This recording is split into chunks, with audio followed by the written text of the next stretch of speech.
तुम्हारी ये मजाल, गंदी नाली की ईंट और राजमहल में। मैं समझी नहीं। नहीं समझी तो समझ लो। तुम राजमहल में महारानी की सेवा करने वाली एक दासी थी। उनके स्वर्गवास होने के बाद तुमने राजकुमार और राजकुमारी की सेवा की। तुम्हारी सेवा से खुश होकर हमने अपने पहलू में 2 पल के लिए तुम्हें शरण दी। इसके बदले में आंखें दिखाने लग गई। और अब तुम चाहती हो कि हम तुम्हें महारानी बना दें। मैं महारानी बनूं? नहीं, मैं इस योग्य नहीं। मैंने तो सिर्फ उसका हक मांगा है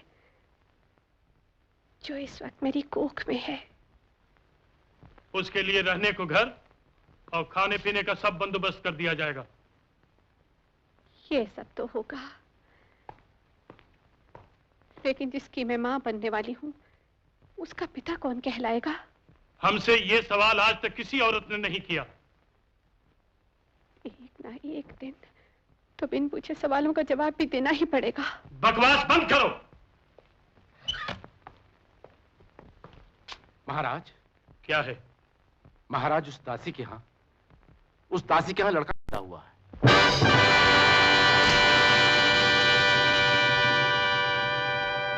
तुम जा सकते हो।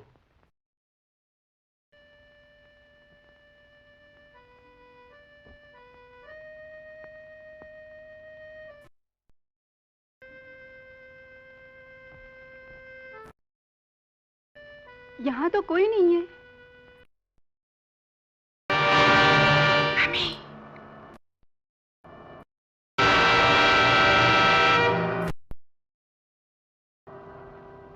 बेचारा हुआ, जान तो छूटी।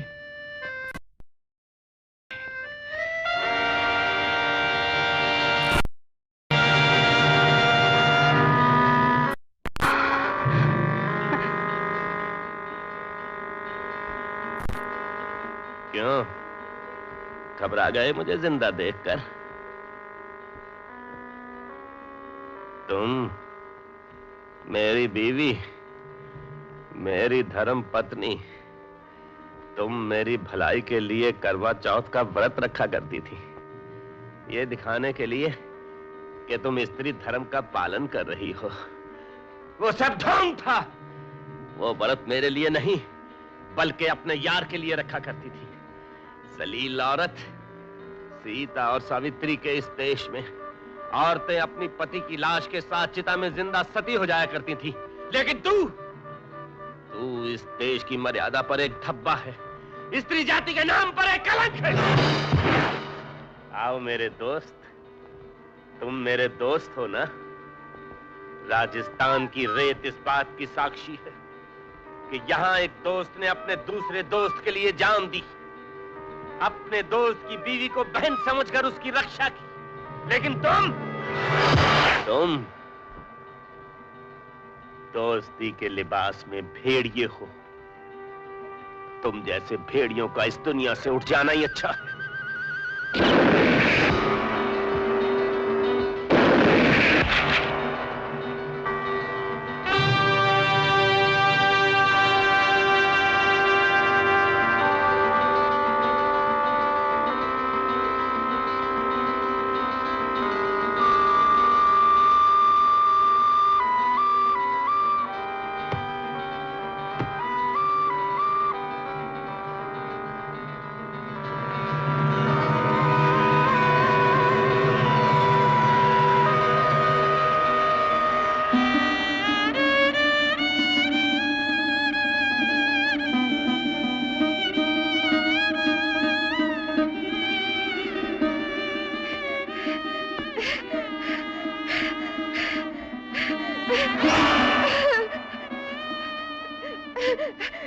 कहाँ बच्चा?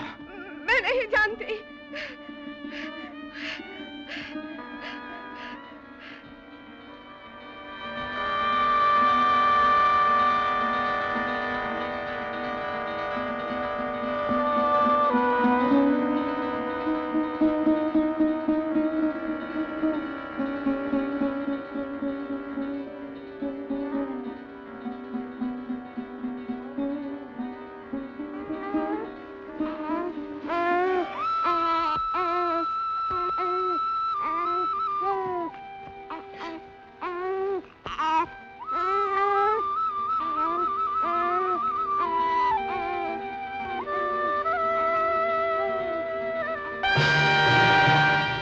कायनात।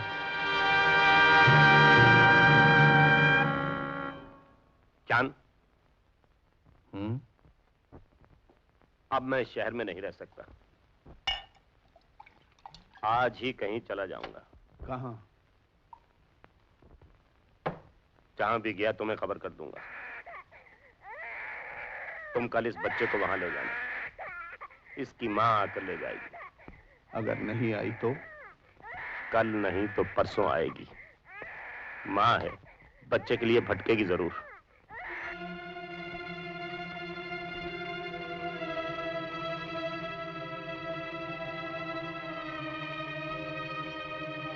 कुछ भी तो याद नहीं। कार रेगिस्तान के किस कोने में थी, किसकी थी। जल्दी में मैं उसका नंबर भी ना देख सकी। कोई बात नहीं, हम अखबार में खबर कर देंगे। जिसके पास भी आपका बच्चा होगा आपको मिल जाएगा। नहीं, अखबार में खबर करने से उसकी जान खतरे में पड़ जाएगी। मेरा बच्चा मेरी किस्मत में होगा तो एक न एक दिन मुझे मिल जाएगा, जरूर मिल जाएगा।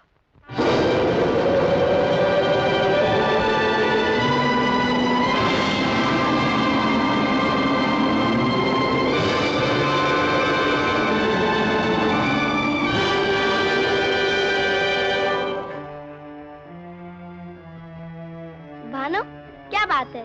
फिर माँ की याद आ गई? माता पिता तो मेरे भी नहीं है, मगर मेरा भाई तो है। हाँ हाँ, चांद सेठ तुम्हारा भाई है, मगर मेरा तो कोई भी नहीं। नहीं, मैं बेईमानी नहीं किया, मुझे माफ कर दो। मैं बेईमानी नहीं किया, मैं बेईमानी, मुझे माफ कर दो। मैं बेईमानी नहीं किया, मुझे माफ कर दो।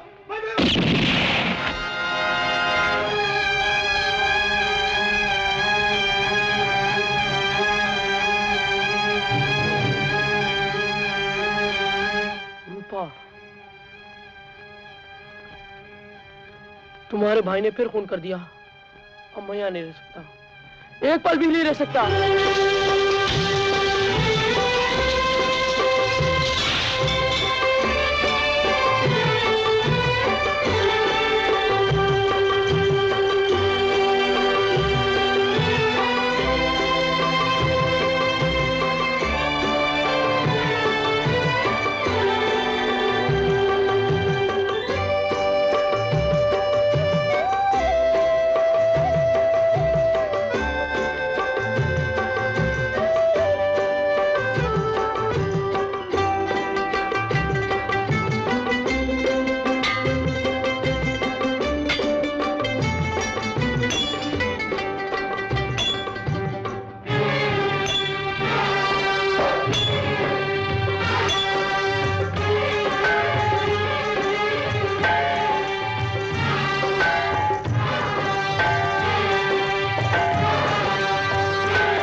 घंटी बज गई, खाने का वक्त खत्म हुआ।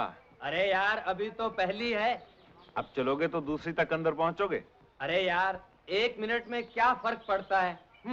ठीक ही तो कहता है, 1 मिनट में क्या फर्क पड़ेगा? अपनी इस फैक्ट्री में कितने आदमी हैं काम करने वाले? 250। हाँ। और सारे देश में कितने आदमी होंगे काम करने वाले? यही कोई 10-12 करोड़। 10 करोड़ आदमी अगर एक दिन में 1 मिनट देर से आए तो कितना नुकसान हुआ? 10 करोड़ मिनट का। 10 करोड़ मिनट कितने दिन हुए, कितने महीने और कितने साल हुए? हिसाब लगाओ। 10 करोड़ मिनट के लगभग 190 साल। एक दिन में अगर हम काम का 1 मिनट जाया करें तो हम 190 बरस पीछे रह जाते हैं, और एक बरस में हम अनगिनत सदियां पीछे रह जाते हैं। मैं पूछता हूं, कभी ऐसा हुआ है कि छुट्टी की घंटी के बाद हमने 1 मिनट तो क्या आधा मिनट भी ज्यादा काम किया हो? अरे सोचते क्या हो? चलो उठो, अपने काम पे चलो। चलो चलो चलो चलो चलो चलो।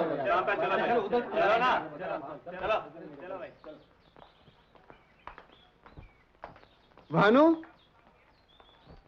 जी मैनेजर साहब। आओ जरा अंदर, ऑफिस में आओ। साहब वो अंदर काम पे जाना है। मैं मैनेजर की हैसियत से तो तुम्हें रोक सकता हूँ। जी हाँ। भानु, तुम मालिक और मजदूर का मिला जुला रूप हो। न मालिक को ज्यादती करने देते हो, न मजदूर को। साहब अगर काम नहीं करेंगे तो उन्नति कैसे होगी? तुम ठीक कहते हो। आज कहीं काम करवाने वाले गलत हैं तो कहीं करने वाले, इसीलिए तो चारों तरफ घबराहट। साहब वक्त हो गया, मैं चलूं। सुनो, बोर्ड ऑफ डायरेक्टर्स की मीटिंग में फैसला हुआ है कि तुम्हें इलेक्शन लड़ने के लिए जितने भी रुपयों की जरूरत हो हम देंगे। धन्यवाद। सुनो भानु, वोट तुम्हें नोटों के बगैर मिलेंगे जरूर, लेकिन इलेक्शन बगैर रुपयों के नहीं लड़ी जाती। बड़े से बड़े, ईमानदार से ईमानदार नेता को भी इलेक्शन में रुपयों की जरूरत पड़ती है। अब फिर तुम्हारे आदर्श क्या हैं, लोगों को जानना चाहिए। आदर्शों का प्रदर्शन किया जाए, उनकी नुमाइश की जाए, अच्छा नहीं लगता। वक्त हो गया, मैं चलूं। अच्छा, we are proud of you Bhanu. काश देश का हर इंसान तुम्हारे जैसा होता।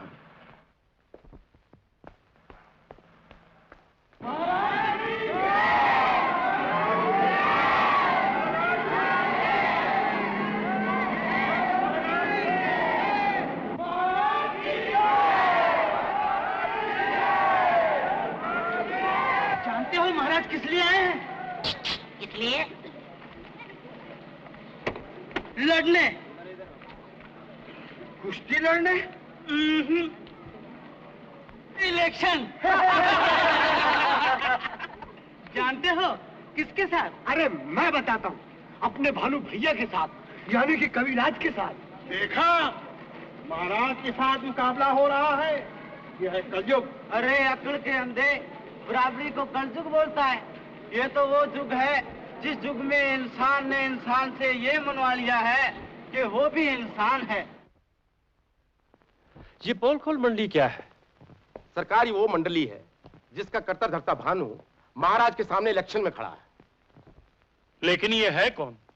एक गरीब आदमी है जो गरीबों में रहता है। इलेक्शन से पहले हम गरीबों को अमीर कर देंगे। वैसे ये पोल खोल मंडली वाले करते क्या है? सरकार कुछ सरफिरे नौजवान हैं, एक तारा बजाकर शरीफ आदमियों के पोल खोलते फिरते और समझते ये हैं जैसे देश का सुधार कर रहे हो। जनता उन्हें सुनने के लिए यूं इकट्ठी हो जाती है जैसे किसी बहुत बड़े नेता का स्वागत कर रहे हो। सरकार भीड़ इतनी हो जाती है कि पुलिस को साथ चलना पड़ता है, कहीं पोल खुलने वाले को जनता मारे नहीं।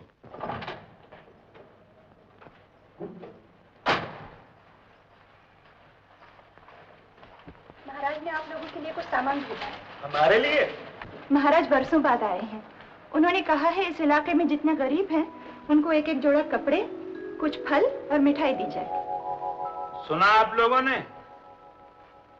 आप लोग गरीब हैं, लेकिन ये जरूरी नहीं कि जो आदमी गरीब हो वो महाराज के कपड़ों के मोहताज भी हो। ये किसने कहा कि आप मोहताज हैं? आप महाराज की कौन हैं? मैं महाराज की बेटी हूँ और ये मेरी सहेली भावना। बोलो महाराज की बेटी की जय! बोलो महाराज की बेटी की सहेली की जय! आप कौन हैं? आप हैं हमारी पोल खोल मंडली के लेखक और गायक श्रीमान भानु उर्फ कविराज उर्फ तारा मास्टर। क्यों मेरे लाल? हाँ मोहनलाल। ये पोल खोल मंडली क्या है? जो पोल खोलती है। किसके? जिसके भी हो। आजकल किसके पोल खोले जा रहे हैं? अपने भाइयों के। अपनी बीवियों के, अपनी माताओं के, अपने पिताओं के, अपने भ्राताओं के, अपने पुत्राओं के। क्यों मेरे लाल? बोलो मोहनलाल। यानी कि सबके, मगर नारे से नहीं, तारे से हो। वो कैसे? ऐसे।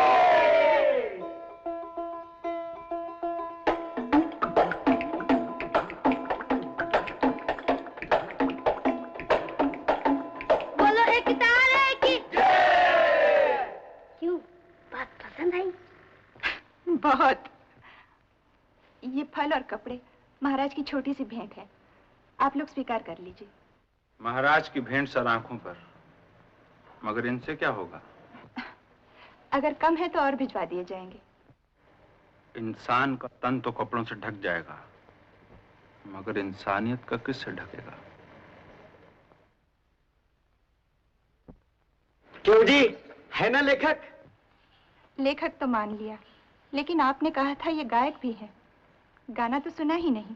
गाना तब होता है जब पोल खुलता है, और पोल तब खुलता है जब तारा बजता है। तो बजाइए तारा, खोलिए पोल। किसके? सारी दुनिया के। चलो खोल ही दे, क्योंकि आप जैसी आधुनिक देवियों का सुनना अति आवश्यक है। सोहनलाल, मोहनलाल, चलो मेरे लाल। चलो लाल, चलो चलो। आप भी चलो।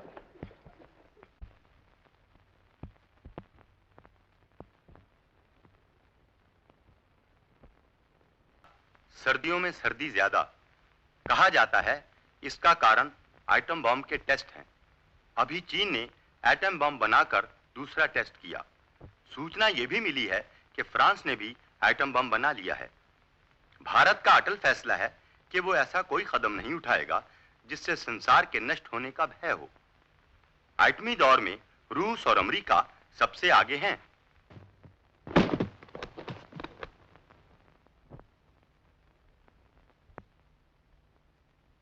फिर भी आजकल लोगों में वो श्रद्धा नहीं रही। दौलत के सामने गरीब हमेशा झुका है, अब भी झुकेगा। नोट देंगे, वोट लेंगे, ज्यादा से ज्यादा यही होगा। छी छी, नोट देकर वोट, ये खोट है, पाप है। Everything is fair in love and war. Election भी एक जंग है। इलेक्शन जंग नहीं, धर्म कांटा है। धर्म कांटे में सोना चांदी तुलता है, नेता नहीं। जैसे लोग सोच सोच कर अपना नेता चुनते हैं, वैसे ही चुन चुन कर नेता को भी वोट लेने पड़ते हैं। हो सकता है, लेकिन मेरे ख्याल में अगर नेता की नीयत ही ठीक ना हो तो नीति क्या होगी?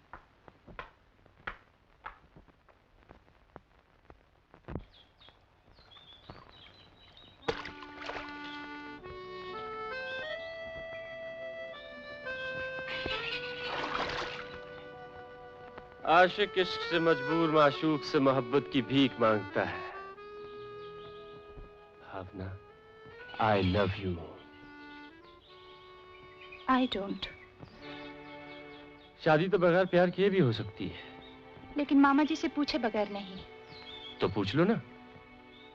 एक हिंदुस्तानी लड़की ऐसी बात खुद नहीं पूछती। मैं पूछूं?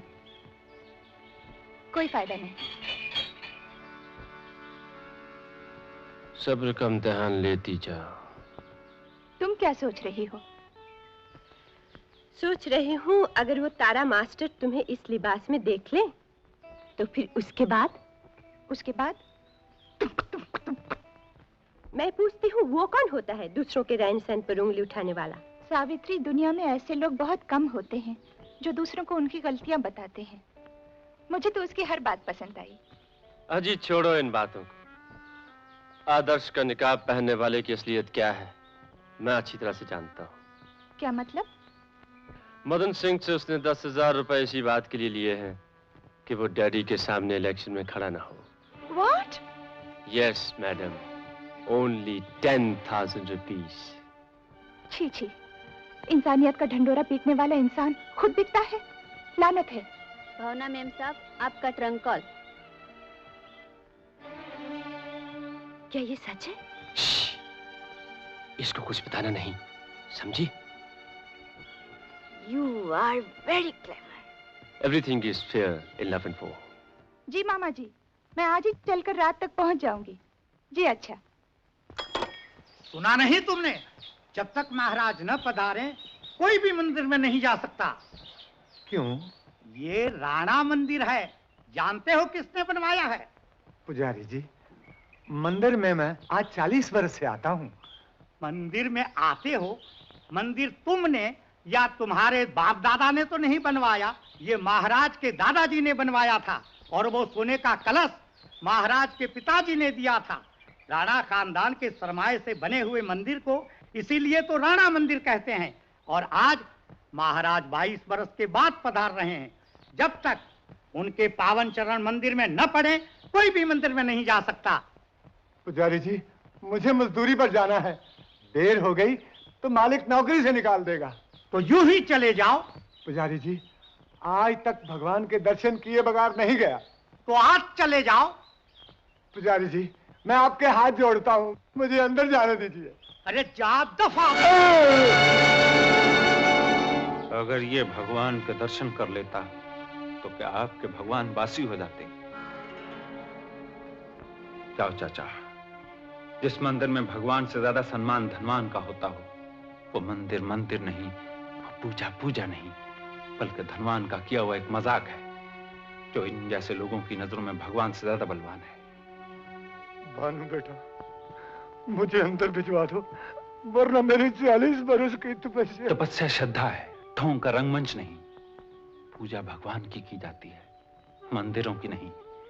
चाचा, तुम्हारी तपस्या तुम्हारे माथे के पसीने में है, जो मजदूरी करते हुए बहता है।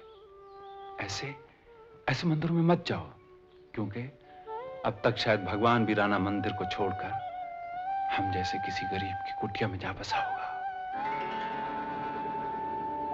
मंदिर भगवान कृष्ण का और नाम है राणा मंदिर। बाहर है कलयुग। पुजारी जी, धर्म कर्म का नाश करने में आप जैसे पुजारियों का बड़ा हाथ है।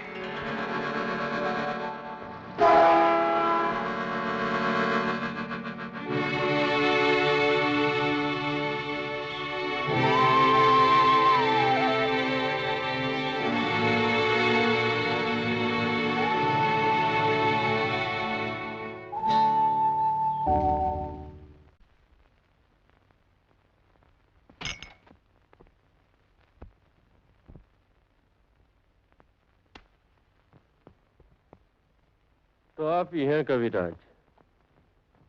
जी, भाई बंधु इसी नाम से पुकारते हैं। मुझे युवराज कहते हैं।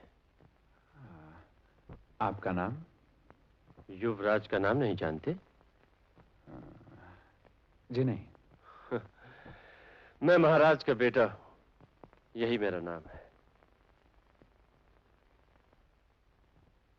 बड़ी प्रसन्नता हुई आपसे मिलकर। आपके पिता का नाम?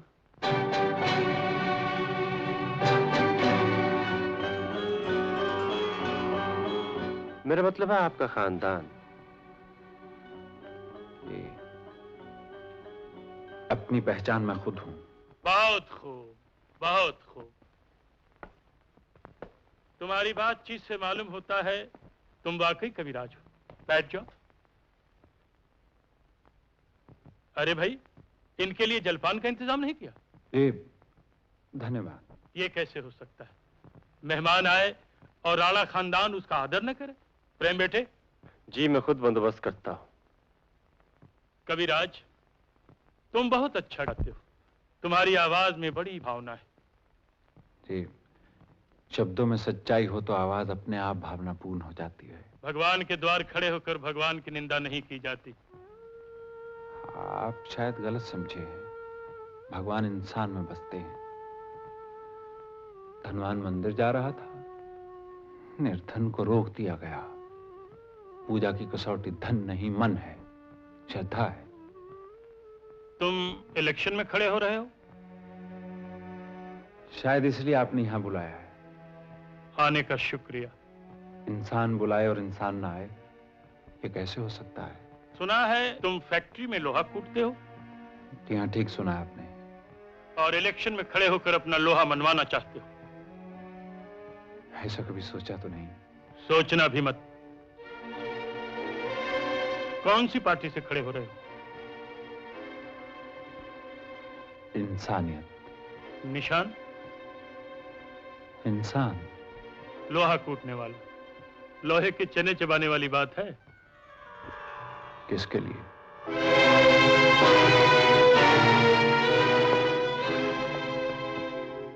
सोडे के साथ या पानी के साथ? क्षमा कीजिए, मैं शराब नहीं पीता। आप गलत समझे। ये शराब नहीं, शरबत गुलाब है। शराब तो बहुत कीमती चीज है। जी, शरबत भी आप लोगों के लिए सस्ता होगा। सिगरेट? बहन जी, मैं सिगरेट नहीं पीता। ये तो मीठा सिगरेट है, चीनी का बना हुआ। बाजार में चीनी भी तो बहुत महंगी है। तुम इलेक्शन के वक्त यही नारे लगाओगे कि जब तुम जीतोगे चीनी का भाव कम करा दोगे। ऐसे नारे तो कमजोर आदमी लगाते हैं। आज्ञा है। आने का शुक्रिया। विश्वास रखिए, आप जब जब बुलाएंगे मैं तब तब आऊंगा। धन्यवाद। अरे अपना भानु भैया इलेक्शन जीतने वाला है, और जब वो इलेक्शन जीत जाएगा तो बहुत बड़ा नेता बनेगा। जब वो नेता बनेगा तो हमारे ऐश हो जाएंगे, मोटर आएगी, बंगला आएगा, नौकर आएंगे, चाकर आएंगे। और फिर तू जानता है, जब अपना भानु भैया नेता बन जाएगा तो हम क्या बनेंगे? जानता हूँ। क्या जानता है? उसके चमचे। चमचे? छी। ऐसी बात अगर भानु भैया को मालूम हो गई तो मार मार के भुस्सा बना देगा। मोहनलाल जी, बोलो। आप ठीक तो हैं? क्या हुआ है? मुझे क्या हुआ? अरे हुआ नहीं है तो हो जाएगा। ऐसी बातें सोचना छोड़ दो। हम ऐशो आराम के खिलाफ आवाज उठा रहे हैं, तुम उसी का सोचने लगे। मोहनलाल जी, आपको आगरा जी जाना है या बरेली जी?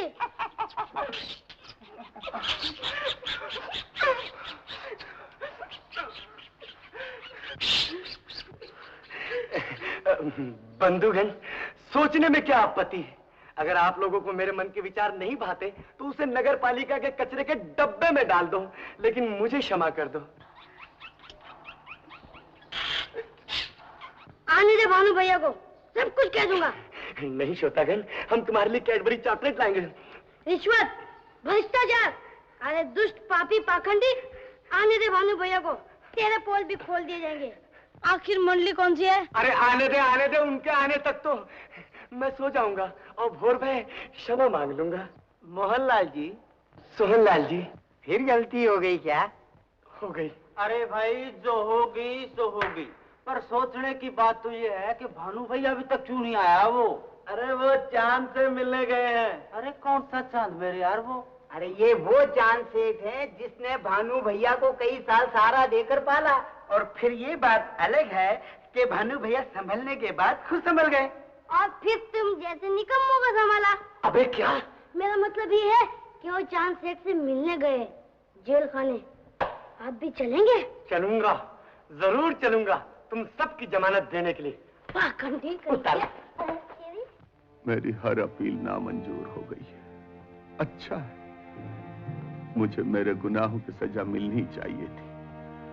कल सुबह मेरे साथ मेरे गुनाहों का गला भी फांसी के फंदे में घुट जाएगा। मुझे दुख है चांद सेठ, और अफसोस भी कि मैं जिंदगी में आपकी किसी काम ना आ सका। इसलिए तो मैंने तुम्हें बुलाया है। आप कहिए तो। तुम ये जानते हो, मेरा इस दुनिया में इकलौती बहन के सिवाय कोई नहीं, और मेरे बाद उसका भी इस दुनिया में कोई नहीं रहेगा। तुम ये भी जानते हो कि मैंने उसे सारी जिंदगी अपने घिनौने माहौल से दूर शिमला में रखा, अच्छे कॉलेज में पढ़ाया, अच्छे हॉस्टल में रखा, सिर्फ इसलिए कि मेरे गुनाहों का साया मेरी बहन पर ना पड़े। रूपा को खबर की? मैंने उसे तार भिजवा दिया था, वो शिमला से फौरन चली आई। मैंने उसे सब कुछ सच सच बता दिया है। कहाँ है वो? घर गई है। भानु जी, मेरा कहा मानोगे? सिर्फ एक, अगर समझते हो कि मेरा तुम्हारी जिंदगी से कोई ताल्लुक है तो आप कहिए तो। रूपा से ब्याह करोगे? जान सेठ। नहीं करोगे? जान सेठ, देखो, इनकार न करना भानु। इस दुनिया में मेरे जैसे अनगिनत गुनाहगार हैं, दरिंदे हैं। मेरे मरने के बाद रूपा का क्या होगा, ये चिंता है। तुम अगर उसे अपना लोगे तो मैं कल सुबह हंसते हंसते फांसी चढ़ जाऊंगा। एक इंसान के नाते मेरी बहन का हाथ थाम लो, उसका सहारा बन जाओ। तुम चुप क्यों, बोलते क्यों नहीं? सोच रहा था, जिसने जिंदगियों को अपने पांव की ठोकर समझा, आज वो एक जिंदगी के लिए इतना चिंतित है। सच ही तो है कि राम और रावण दोनों एक साथ बसते हैं इंसान में। मेरी बात टाल गए? आपकी बात कैसे टाल सकता हूं? वैसे भी थे, मेरे माँ बाप आप ही थे चांद सेठ। आप नहीं नहीं नहीं, मैं ये शादी नहीं कर सकती। ये चांद सेठ का कहना है। मगर मेरी शादी हो चुकी है। शादी हो चुकी है और चांद सेठ भी नहीं जानते? नहीं, कोई नहीं जानता मेरे उस शील के अलावा। और कौन? दुखिया सुखिया, जिनके पास मैं अपना बेटा छोड़ाई हूँ। रूपा? हाँ, शील हमेशा अपने पिता से डरता रहा और मैं अपने भैया से। शील कहाँ है आजकल? कुछ दिन पहले वो अपने पिता को सब कुछ बताने गया, वापस नहीं आया। फिर मुझे यहाँ आना पड़ा। भानु, भैया को ये सब कुछ नहीं बताना, नहीं तो उनकी आत्मा तड़पती रहेगी। भगवान के लिए किसी से कुछ मत कहना, भैया से भी नहीं। रूपा दीदी, शिमला से तुम्हारे लिए फोन आया है।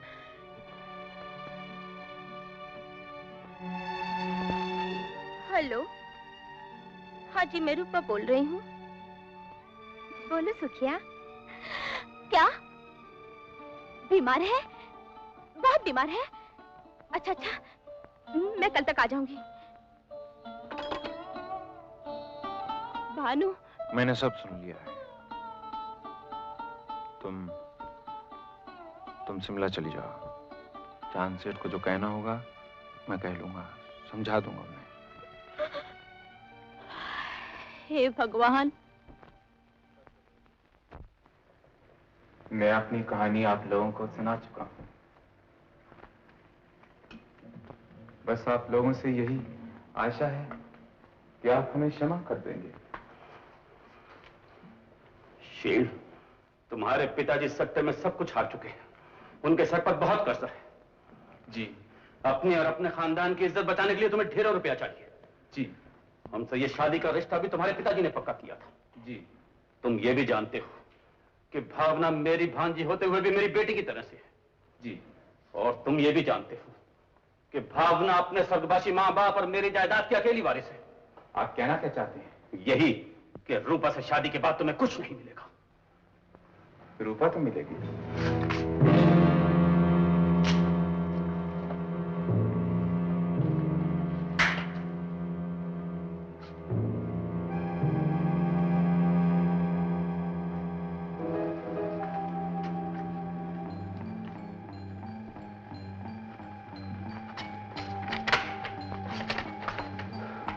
ये लो ब्लैंक चेक और जितना रुपया चाहिए भर लेना।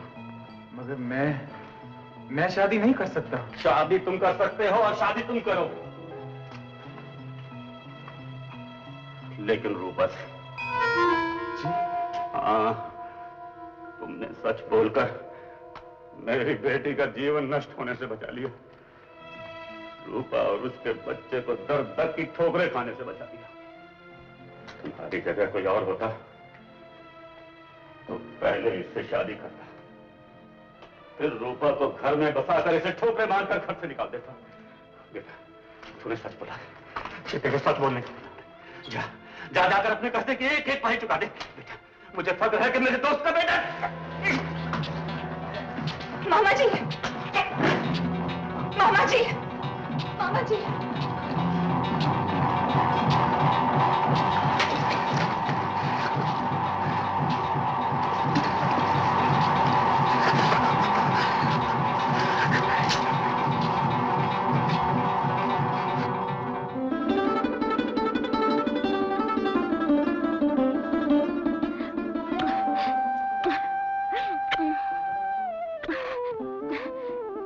हो गया था इसे? कुछ नहीं। कुछ नहीं? फोन पे झूठ क्यों बोला? तुम्हें यहाँ बुलाने के लिए। क्यों? इतनी जल्दी क्या थी? ये मैं बताता हूँ।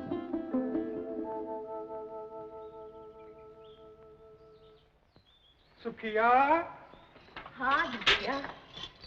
मुन्ने की माँ भी आ गई, बाप भी आ गया, अब क्या होगा? शादी। किसकी? किसके साथ?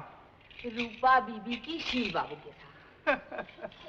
सतयुग का राम और कलयुग की लीला, पहले बच्चा बाद में शादी। सुखिया। हाँ दुखिया। गलती हो गई। कैसी? अब मैं समझा कि हमारे यहाँ बच्चा क्यों नहीं होता। क्यों? पहले हमने जो शादी कर ली। दुखिया। सुखिया। दुखिया सब संसार। रूपा, अब हम कभी अलग नहीं होंगे, साथ जिएंगे, साथ मरेंगे।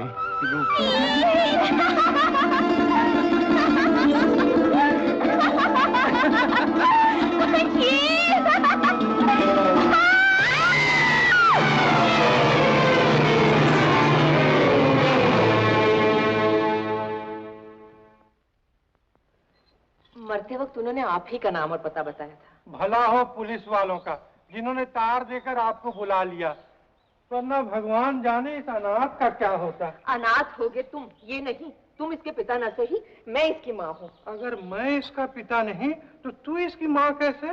पालने वाली भी तो माँ ही होती है। देवकी से यशोदा का अधिकार कम नहीं था। जीती रहो बीबी जी, तुमने बिल्कुल ठीक पहचाना। दुखिया, सुना तुमने मैं कौन हूँ? मैंने रामायण नहीं पढ़ी। ये तो महाभारत में है। उसे भी नहीं पढ़ा। तू तो बिल्कुल कंस है। गाली देती है। रावण है। फिर गाली देती है। दुखिया, जब इन्होंने मुझे अच्छा कहा तो तूने कह दिया मुझे महाभारत मालूम ही नहीं, और जब तुम्हें नाम से पुकारा तो दोनों याद आ गए। चलो चलो इनके जलपान का बंदोबस्त करें। हाँ। लो बीबी जी, इसे रखो।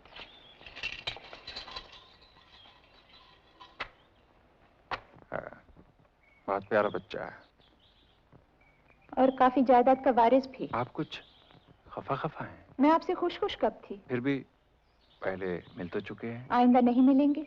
बच्चे का सवाल है, मिलना तो पड़ेगा ही। बच्चा मैं रख लूंगी, मिलना नहीं पड़ेगा। ना मिलना मंजूर, लेकिन बच्चा मैं लेके जाऊंगा। आप कौन होते हैं इसके? मैं पूछ सकता हूँ, आप कौन होती हैं इसकी? ये शील का बेटा है। रूपा इसकी माँ थी। बात अदालत तक जा सकती है। इस मासूम को अदालत में ले जाकर मरने वालों की आत्मा को दुख नहीं देना चाहिए। आप और क्या चाहते हैं? यही कि फैसला बगैर अदालत जाए भी हो सकता है। मैं जानती हूँ आपको खरीदा जा सकता है। क्या मतलब? दुनिया नीलाम घर है। यहाँ धर्म, ईमान, आदर्श सब कुछ बिकता है। अगर जाना पड़ा तो मैं अदालत तक जाऊंगी, ताकि लोग जान जाएं कि आपके आदर्शों की कीमत सिर्फ 10,000 रुपया है। मैं समझा नहीं कि आप क्या कह रही हैं? मदन सिंह ने आपको 10,000 रुपया दिया। आप महाराज के रास्ते से हट गए। तारा मास्टर बिक गया। तारे का तार टूट गया।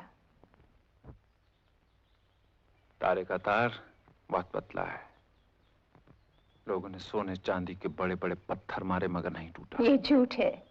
मैं झूठ नहीं बोलता, ये कहने का आदी नहीं। मुझे सच्चा समझा जाए इस बात की भीख भी नहीं मांगता।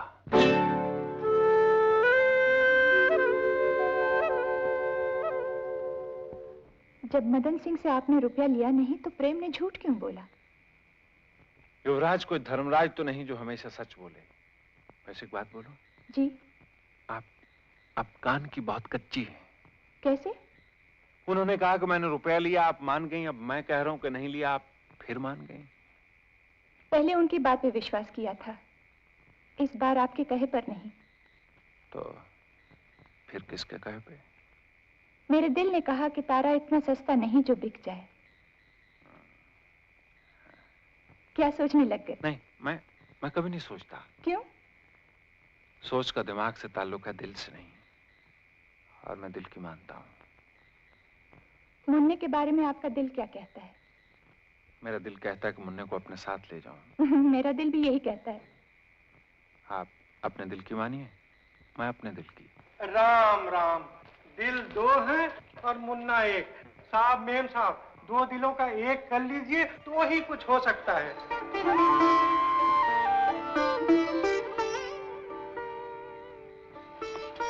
दुखिया, इन्हें फैसला कर लेने दे। तू क्यों अपनी टांग अटका रहा है? चल। हाँ साहब, तो आप ही लोग खुद फैसला कर लो। लेकिन एक बात याद रखिए, मेरा कहा और आमले का खाया दोनों एक समान है। मिठास बाद में मालूम होगी। दुखिया। हाँ आया।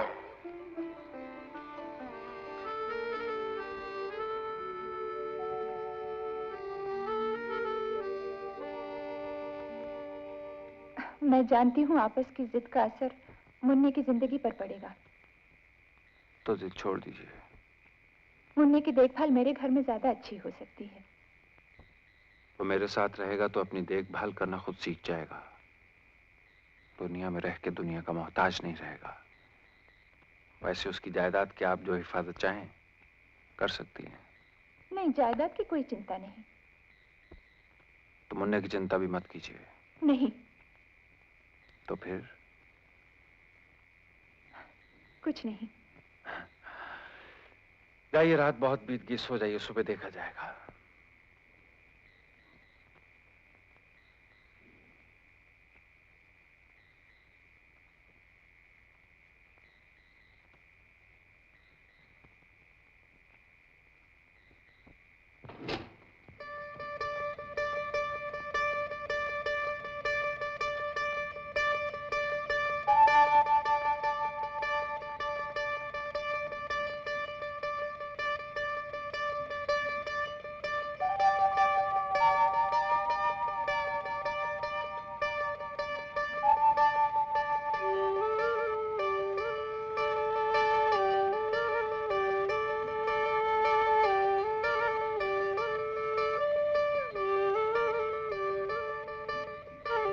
साहब मेम साहब, दो दिलों का एक कर लीजिए तो ही कुछ हो सकता है।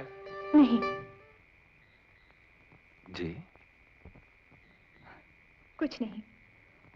कभी कभी जबान से बिना सोचे समझे कोई बात निकल जाती है। बैठिए। जी नहीं, बस चलूं।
जो मुन्ना को ले जाने वाले हैं। अरे तू क्या यही मुन्ना को ले जा रहे हैं?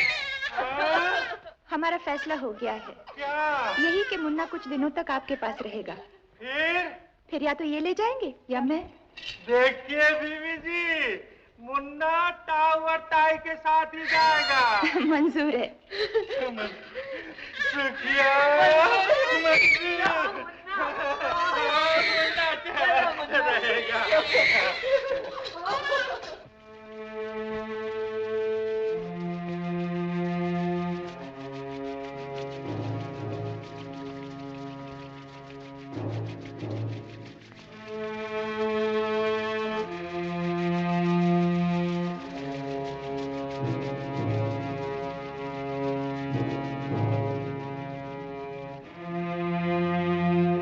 क्या हुआ इसे? सुबह का खाना खाने के बाद बुखार आ गया, तब से अब तक होश में नहीं आया। डॉक्टर ने क्या कहा? वो आया ही नहीं। क्यों? वो पहले फीस मांगता था और हम लोगों के पास पैसे नहीं थे। फिर दूसरे डॉक्टर के पास गए तो बगैर पैसे के कोई आने के लिए तैयार ही नहीं। फिर हमने फैक्ट्री से एडवांस लिया, फिर डॉक्टर के पास गए तो कहने लगा वक्त नहीं।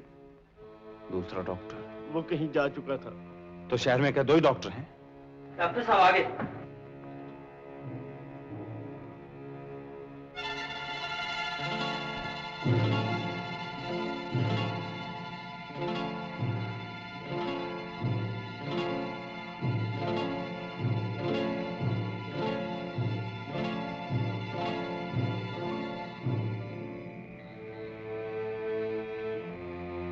रात बीत गई है, ये अभी तक होश में नहीं आया।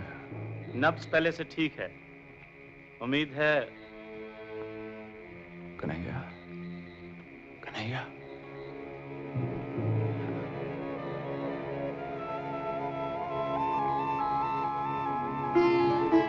कन्हैया।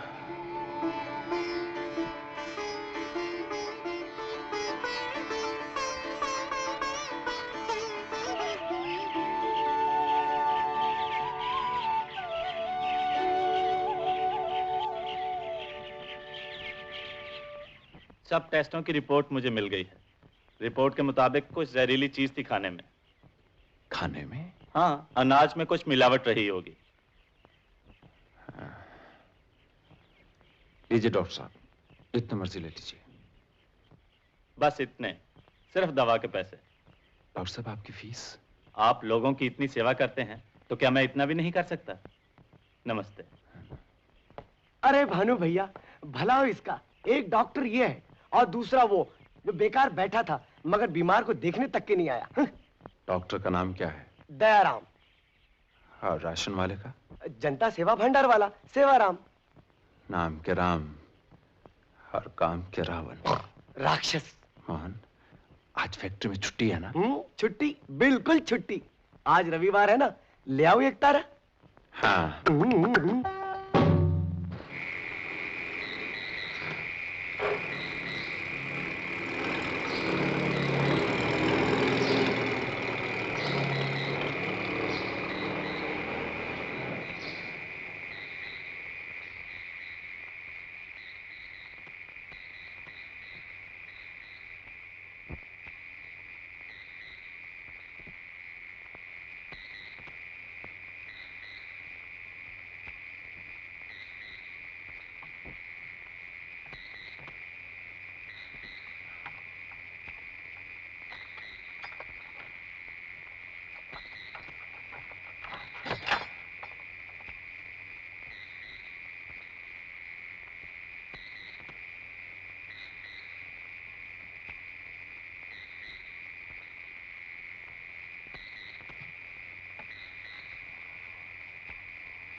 देख लो, आज भी यहाँ कोई नहीं। तुम हर साल यहाँ आती हो, इसी आस में आज के दिन जो खो गया था, आज के दिन ही मिल जाएगा। ममता है जो मुझे यहाँ ले आती है।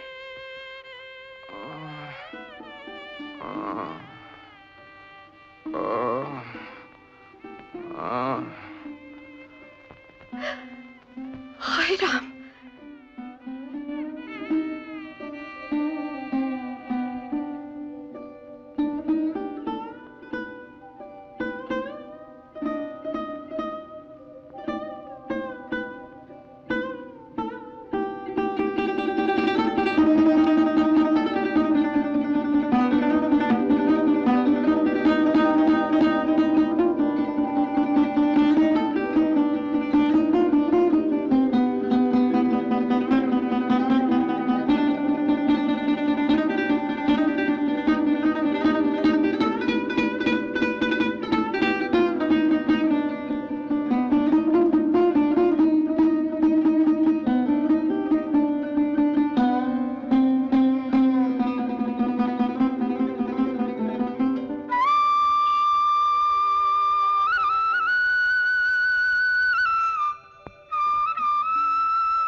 तुम्हारे जाने के बाद डॉक्टर फिर आया था, कहता था अब कोई खतरा नहीं।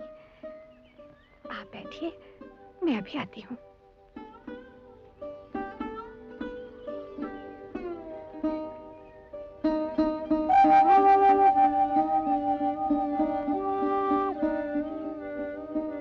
सुनिए।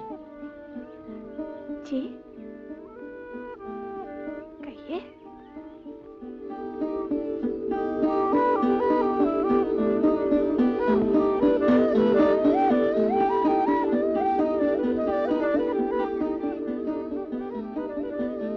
मैंने शायद बरसों पहले आपको लाखा रेगिस्तान में देखा था। आपने? आप वही है ना जो मेरी कार में बच्चा छोड़कर चली गई थी? वो आपकी कार थी? बताइए, मेरा बेटा कहाँ है? कहाँ है मेरा बच्चा? मैं उसे स्टार होटल के मालिक चांद सेठ को दे गया था। चांद सेठ? अपना भानु भैया भी जब बच्चा था तो उसे भी कोई आदमी रेगिस्तान से उठाकर चांद सेठ को दे गया था।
हिम्मत वालों की हुआ करती है माँ। मैं अंधकार का सीना चीर के उस मंजिल तक पहुंच जाऊंगा जिसे तुम किस्मत कहती हो। अंधकार का सीना चीरने वाले, राजमहल की सिर्फ दीवारें ही पत्थर की नहीं, दिल भी पत्थर का होता है। राजमहल। हम जानते थे एक दिन तुम अपने आप यहाँ आओगे, और हम ये भी जानते कि तुम यहाँ क्यों आए हो। यहाँ आने वाला कभी भी निराश वापस नहीं गया। और फिर आज का जीवन तो एक सौदा है, इस हाथ ले उस हाथ दे, बोलो, मुंह मांगे दाम देंगे। किस बात के? ये भी हमारे मुंह से कहलवाना चाहते हो कि तुम यहां किस लिए आए हो?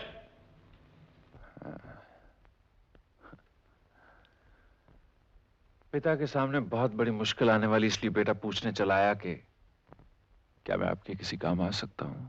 हम समझे नहीं। जिनके जमाने में आप महाराज थे, उनके लिए तो आप पिता समान ही है ना। ऐसे जज्बात की आज भी हम कद्र करते हैं। हमें खुशी है कि उस रिश्ते को तुम आज भी मानते हो। कोई माने या न माने, रिश्ता तो जो है सो है। तो फिर हमारे रास्ते से हट जाओ। राणा खानदान वाले बगैर जंग किए दुश्मन के कदमों पे हथियार नहीं फेंकते। ये रीत तो राणा खानदान की है। मैं भी तो उसी खानदान का हूं। क्या मतलब? इसी रियासत का रहने वाला क्या अपने आप को इस खानदान का नहीं कह सकता? क्यों नहीं? उस नाते तुम हमारे बेटे समान हो, लेकिन बेटा बाप का सामना करे ये भी तो ठीक नहीं। राणा खानदान का बेटा बगैर जंग किए दुश्मन के कदमों पे हथियार डाल दे, ये भी तो ठीक नहीं। तो जंग होगी, जरूर होगी। प्रजा आज भी हमारी है, इसका सबूत तुम्हें मिल जाएगा। तुम जा सकते हो। कोई जमाना था जब खुशियां बांधी बनी रहती थी रियासत में, लेकिन आज हम देख रहे हैं भूख, बेकारी, रहने को मकान नहीं, पहनने को कपड़े नहीं। हम आपको विश्वास दिलाते हैं कि एक बार फिर हम आप लोगों को खुशहाल कर देंगे। झोपड़े झोपड़े नहीं रहेंगे, हम वहां महल बनवा देंगे। भूखा पेट भूखा नहीं रहेगा, आपके घरों में अनाज भरवा देंगे। 100-200 फैक्ट्रियां खुलवा देंगे, बेकारी अपने आप दूर हो जाएगी। लेकिन ये सब कुछ करने से पहले हमें आप लोगों की सहायता की जरूरत है। हुकूमत कैसे की जाती है वो हम अच्छी तरह जानते हैं। ये बात हमारे खून में। हमें जो कुछ कहना था आपसे कह दिया। फैसला आपके हाथ में है। नेता हमें चुने या किसी और, लेकिन नेता चुनने से पहले ये जरूर सोच लीजिएगा कि अगर कल के बच्चे आपके हुक्मरान हो गए तो अनर्थ हो जाएगा। हुकूमत चलाने के लिए तजुर्बे की जरूरत है, तजुर्बे की जरूरत है। धन्यवाद। महाराज राणा शमशेर सिंह की, महाराज राणा शमशेर सिंह की, महाराज राणा शमशेर सिंह की, महाराज राणा शमशेर सिंह की। आज के इस युग में कोई किसी का भला नहीं कर सकता। मालिक और मजदूर के संगठन से अगर मैं चुनाव जीत भी गया तो क्या होगा? जब तक आप खुद काम नहीं करेंगे खाली पेट खाली रहेगा, झोंपड़ा झोंपड़ा रहेगा। जो काम नहीं करता उसका कुछ नहीं समझ सकता, भले वो हम जैसा मजदूर हो, भले ही वो कोई नेता हो। क्रांति के तूफान ने उन नेताओं के चेहरों से भी नकाब उतार दिया है जो झूठे वादे करते रहे, बरसों झूठे नारे लगाते रहे। मैं सिर्फ इतना कहूंगा कि सफलता काम में है, मेहनत में है।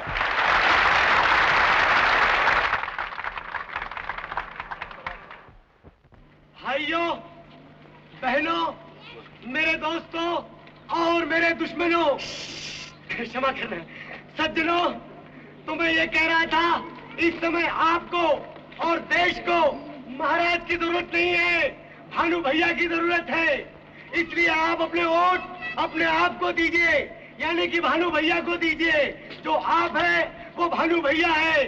दोस्तों, अगर देश का नेता कमजोर होता है तो जानते हो क्या होता है?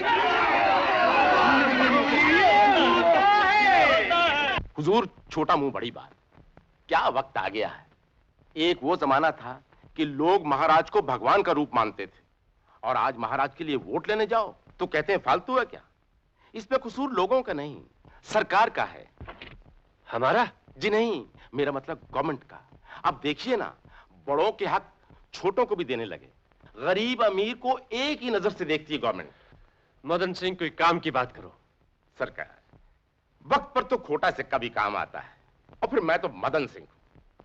शतरंज की चाल में एक ऐसा मोहरा लाया हूं कि राजा रहे सलामत और बाकी लगे ठिकाने। क्या मतलब? भोलानाथ, आज से बरसों पहले भोलानाथ की बीवी और उसके आशिक का कत्ल हो गया था और कातिल था खुद भोलानाथ। इसका सबूत सिर्फ मेरे पास है। लेकिन इससे हमें क्या मिलेगा? भावना। भावना? जी, भोलानाथ भावना का प्यारा मामा है और अपने मामा की जिंदगी बचाने के लिए भावना हमारी हर शर्त मानने के लिए तैयार हो जाए। भोलानाथ, भावना। मदन सिंह। जी सरकार। कागज और कलम। हुजूर।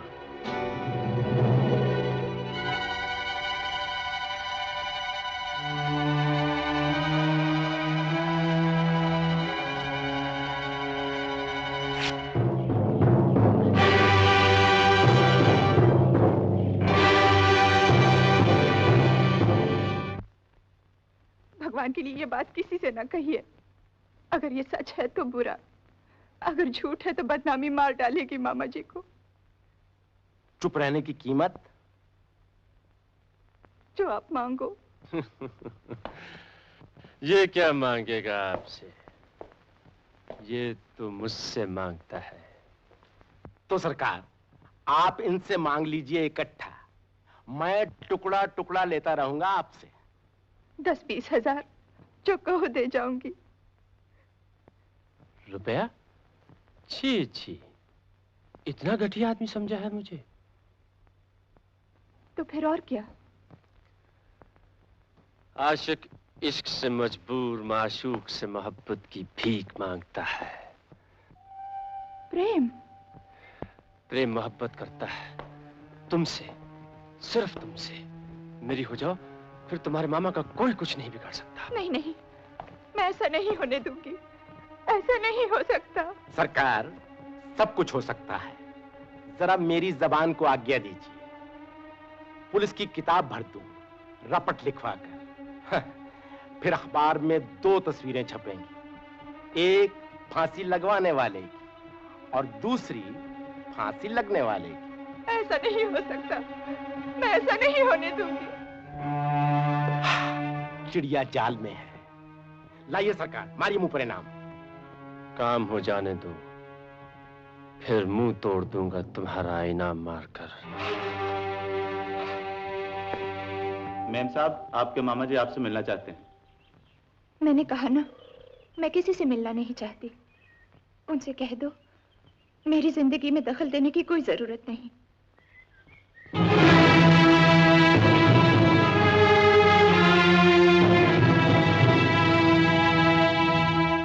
मैं कहता रहा भावना प्रेम से शादी कर लो, लेकिन उसने हमेशा इनकार कर दिया। कह दिया कि वो उससे नफरत करती है।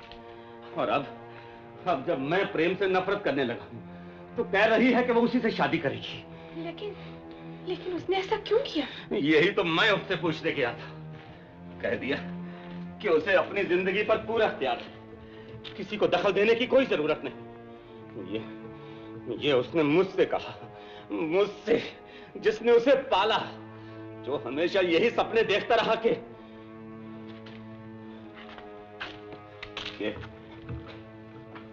कब उसके हाथ पीले हों, कब उसका संसार बसे। ठीक है, बसता है उसका संसार तो बस जाए, जलती है बाबुल की खुशियों की चिता तो जल जाए। उसने साफ कह दिया कि मामा जी यहां से चले जाओ, और फिर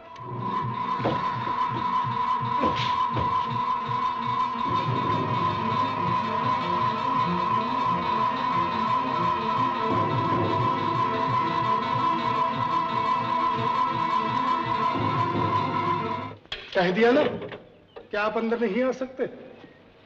क्यों? ये सरकार का हुक्म है। पूछ तो लो, क्या भानु अंदर आ सकता है? क्यों नहीं, क्यों नहीं। आपने हुक्म दिया होता, मैं अपनी कार भेज देता। खैर फरमाइए, क्या खिदमत कर सकता हूं मैं आपकी? मैं भावना से मिलना चाहता हूं। लेकिन वो आपसे मिलना नहीं चाहती। सरकार, भावना जी ने मिलना चाहते हैं, उन्होंने बुलवाया है। क्या सरकार, इन्हें देखकर भावना जी ने मुझसे फरमाया कि साहब को अंदर आने दिया जाए। आइए आइए, तशरीफ लाइए। हमारी होने वाली युवरानी साहिबा दरबार आम के उसूलों की है। चलो साहब, आइए, तशरीफ ले जाइए। ये क्या बकवास है? सरकार, निकम्मा मुंह, काम की बात।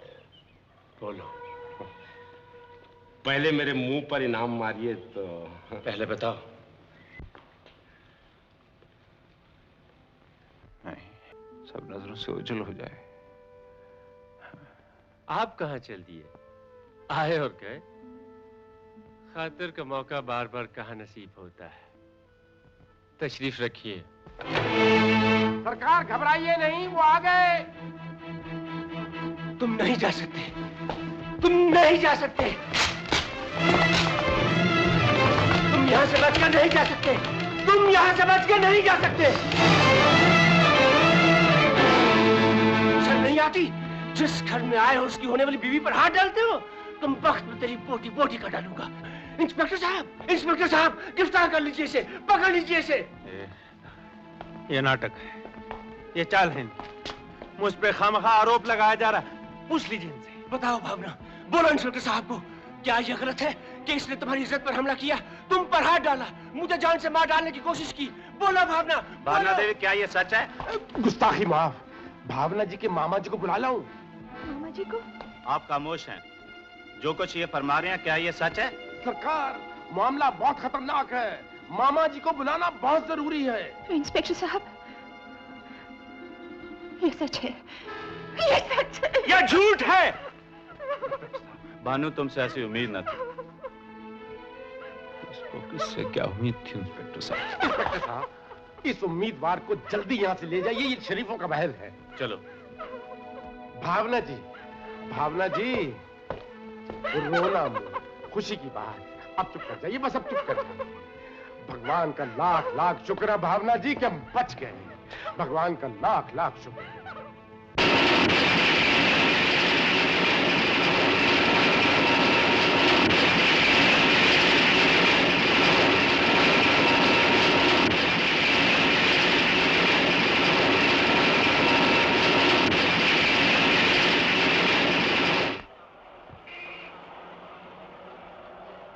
बाया, कहाँ है? पढ़ा तुमने? कहाँ लिखा है? हमारे पेट पर लात मारने वाला तारा मास्टर गया अंदर। बगला भगत, हमारे धंधे को काला कहने वाला, काली करतूतों वाला भानु। अरे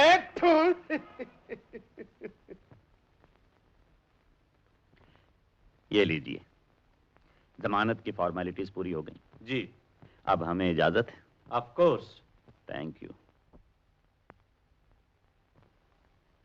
आओ, चलो। क्या सोच रहे हो? कुछ नहीं। तुमने हमें धोखा दिया है। तुमने दौलत के लालच में आकर उस निर्दोष की पवित्रता के ऊपर हाथ डाला और उसे जलील करके अपनाना चाहते थे।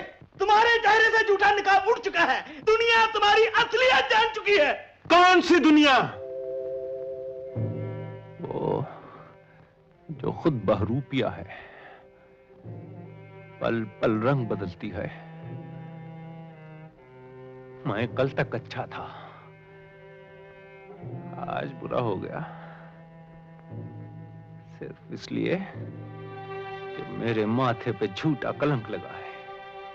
लेकिन मैं झूठ का सीना चीर कर सच्चाई सामने ले आऊंगा। लेकिन अगर तुम लोगों ने मेरा साथ छोड़ दिया ना, तो मेरा विश्वास मर जाएगा, मेरी हिम्मत का दिल टूट जाएगा।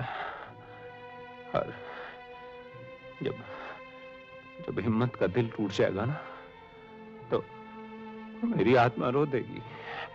देखो मोहन, मैं हाथ जोड़ता हूं, मेरा साथ मत छोड़ो, मुझे गलत मत समझो। मेरे साथ चलोगे ना, तो मैं अन्याय के तूफानों से टकरा के उनका रुख बदल दूंगा। अगर तुम में सच्चाई है तो टकरा लो तूफानों से, मगर अकेले। अब तुम्हारा हमारा कोई संबंध नहीं।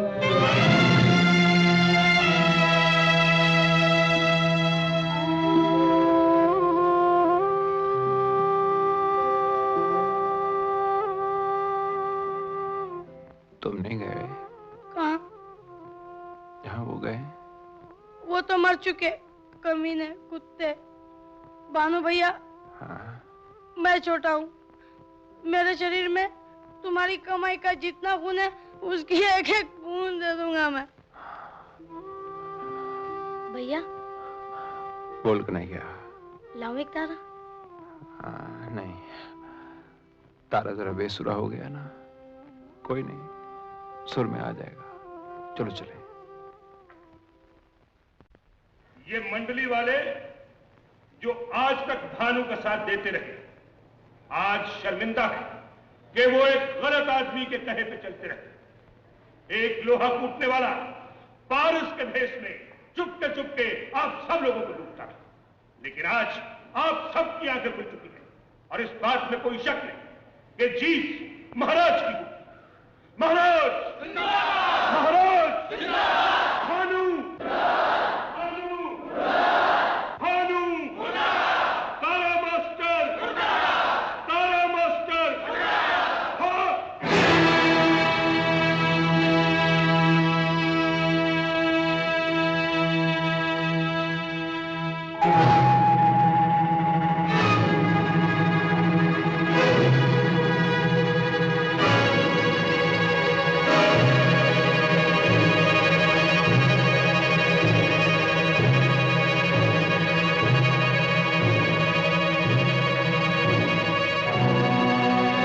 तारा मास्टर मुर्दाबाद। तारा मास्टर।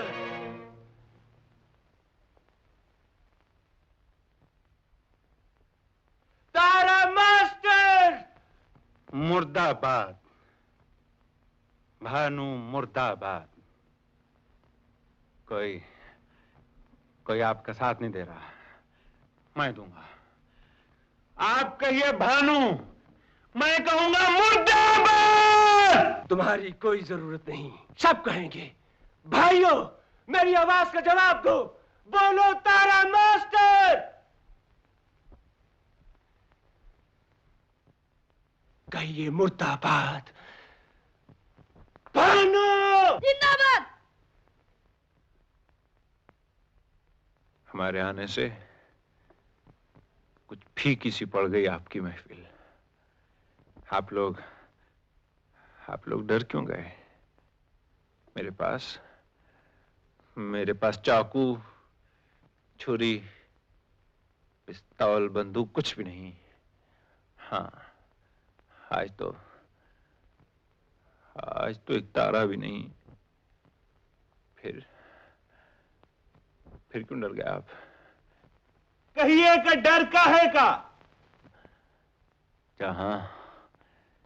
जहां लोग ज्यादा हों वहां तो मैं हिम्मत कर ही नहीं सकता। मैं तो अकेली लड़की की इज्जत पे हमला करता हूं ना। जनता को चुपके लूटता हूं ना। ये नेता जो अभी आप लोगों के सामने भाषण झाड़ रहे थे, बहुत जनसेवा की इन्होंने, बहुत विधवा आश्रम खोले इन्होंने, बहुतों को विधवा बनाया इन्होंने। जब तारा इनके पोल खोलने लगा तो इन्होंने मंडली के कदमों पे लाख रुपया रखा, जो मैंने नहीं लिया, क्योंकि मैं तो लूटने वाला हूं। किसी का दिया हुआ क्यों लेने लगा? फिर इन्होंने अपने साथ उनको मिला लिया जो तारे से बहुत दुखी थे। ये बैठे हुए सेवाराम, ये दयाराम, एक मिलावट खिला के आपको बीमार करता है, दूसरा इलाज करता है, ये जेब काटता है, वो गला काटता है। जब इन लोगों को अपनी बेईमानी खतरे में नजर आई तो इन्होंने मंडली के खिलाफ एक पार्टी तैयार की। तारा जब इन लोगों के पोल खोलने लगा तो इन्होंने कहा, तारा मास्टर, तारे का तार तोड़ दो, मुंह मांगे दाम देंगे। कहा था कि नहीं? किस की कहूं? किसी में हिम्मत है जो मुझसे आंख मिला के बात कर सके?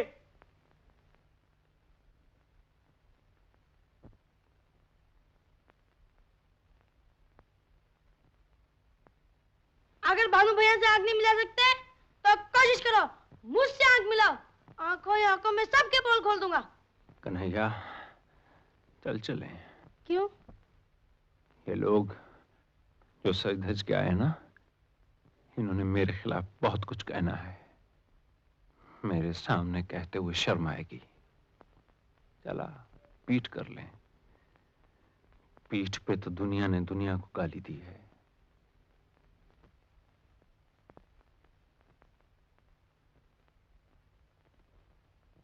क्या हुआ? आखिर बता तो सही, क्यों रो रही हो? सावित्री, मैं नहीं जानती थी छोटा सा झूठ इतने बड़े पाप की सूरत इख्तियार कर लेगा। मेरे एक झूठ ने एक नेक इंसान की तकदीर बदल दी। जिसे लोग देवता समझते थे, अब उसे नफरत करते हैं। जो होना था सो हो गया, अभी सब भूल जाओ। अभी तो बात शुरू हुई है।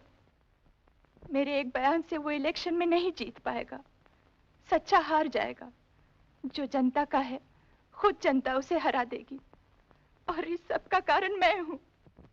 मामा जी, ये फटा हुआ खत उस कमरे में पड़ा था। मैं ठीक से तो पढ़ नहीं सकता, फिर भी कुछ खून खून समझ में आया है। आप पढ़ी तो?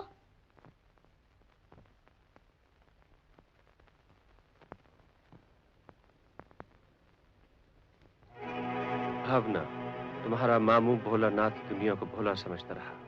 बरसों पहले उसने किसी और का नहीं, अपनी ही पत्नी का खून किया था। कोई नहीं जानता, मगर मेरे पास सबूत है। अगर खैरियत चाहती हो तो मुझे फौरन मिलो। तुम्हारा अपना प्रेम।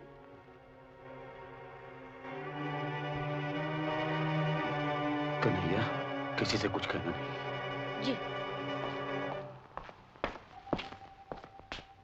मामा जी आप? हाँ, बाहर मेरे साथ पुलिस भी है। पुलिस? हाँ, मैं पुलिस स्टेशन से अपनी हिफाजत के लिए इन्हें गवाह बनाकर साथ लाया हूँ। अभी मैं गिरफ्तार नहीं हुआ। आप क्यों होने लगे गिरफ्तार?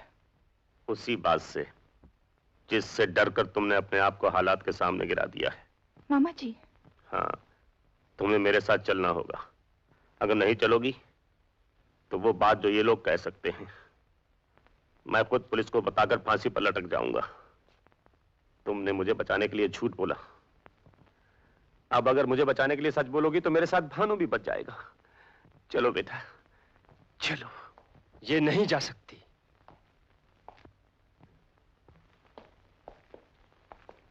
मैं लेकर जाऊंगा। अगर तुम यहां से बच निकले तो? बाहर पुलिस है, उनके पास हथकड़ी है जो तुम जैसे नंबरियों की कलाई के साइज की है। मैं सब कुछ कह दूंगा। एक बार नहीं 100 बार कहो। डरता कौन है, लेकिन कहोगे क्या? और कहोगे भी तो किस मुंह से? युवराज, भानु और उसकी मां को छोड़कर तुम्हारे खानदान का चलन सुनाने जाऊं तो इस राजमहल की दीवारें फट जाएंगी। भानु, उस कमीने का नाम हमारे खानदान से दूर रखो। भाई को कमीना कहता है? अरे जा अपने बाप से पूछ, ये भानु कौन है। ये भानु वही है जिसे न मदन सिंह अब मार सका, न बरसों पहले। आओ बेटा, चलो। भानु हमारा भाई, क्या ये सच है? Shut up! You shut up! लिखा है तारा आजाद हो गया, फिर से तारा गूंजेगा। अमीरों और गरीबों के मजदूर नेता पर जो मुकदमा था, अदालत ने खारिज कर दिया। भावना ने लगाए हुए तमाम इल्जाम वापस ले ली। झूठ बोलने पर अदालत से उसने माफी भी मांग ली। उसके बाद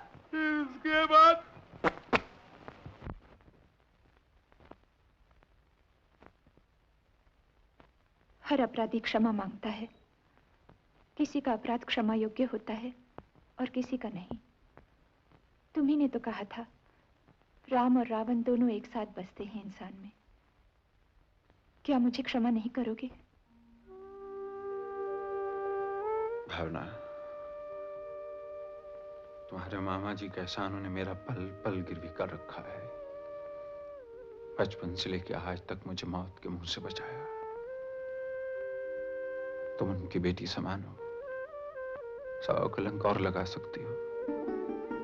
सुनो, कहाँ चले? जीवन पथ पे अकेला जा रहा था, किसी ने आवाज दी और कहा कि मैं भी साथ चलूंगी। 2 कदम साथ चले, टेढ़े रास्तों पे साथी का साथ छूट गया। साथ ही लौट जा। मेरा जीवन तपते हुए रेगिस्तान समान है। मेरा पथ बहुत कठिन है, बहुत टेढ़ा है।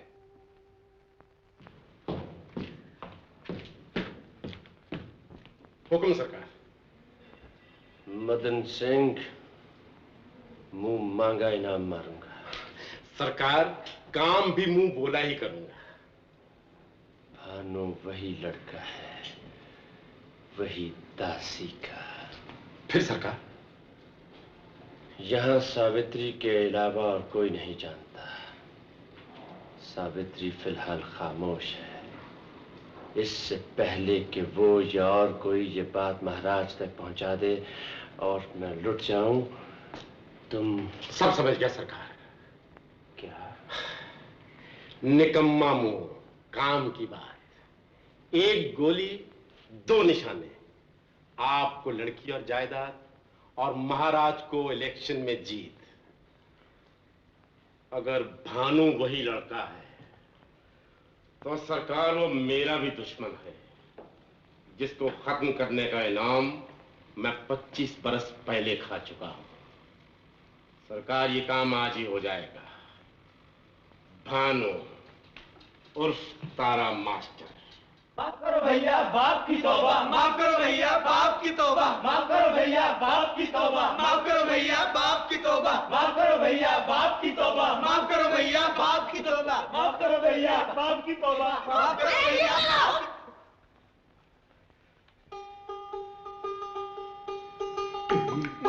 एक तारा बोले माफ किया, एक तारा बोले माफ किया, एक तारा बोले माफ किया, एक तारा बोले माफ किया, माफ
क्या बकती हो? मैं यही कहने आई हूँ, दूसरा वार करने से पहले सोच लीजिए। जो आपकी नजरों में आपका दुश्मन है, उसके रगों में राणा खानदान का खून है, आपका खून है। तो क्या ये वही लड़का है? हाँ, वही लड़का, वही बदनसीब लड़का। तो क्या ये सच है? मैं झूठ नहीं बोल रही। लेकिन इसका और क्या सबूत है कि वो हमारा लड़का है? सबूत माँ है, बेटा है। क्या ममता आपके लिए काफी सबूत नहीं?